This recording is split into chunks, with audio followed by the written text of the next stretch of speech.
UMshubelo ngupresident we-ANC uCyril Ramaphosa ngesikhathi e-challenge abafundi esikoleni bevakashele kuso. Sawubona kuphi nakuphi lakufunye khona lo mbuzo njengamanje ukubingelela yini Mathinto Acozi intombi zimqamela amehlaka abanye baqamela imali ziwazi.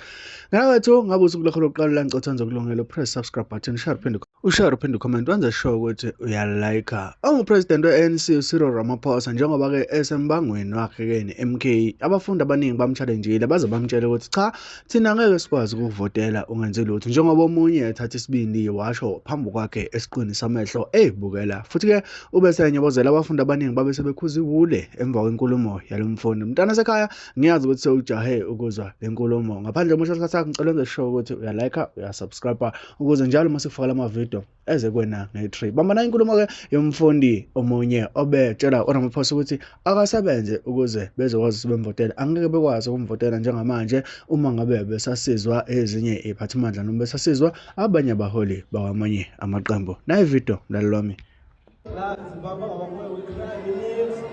Siyacela ke bongameli ezibala upresidenthi ANC awusebenzele sibona umsebenzi wakho nathi bayilungelo sokuthi ANC labona abalimi sikhona ipolitical party nabantwana iFF so isibotele wena thina ungasenze ukuthi sibone into yenzayo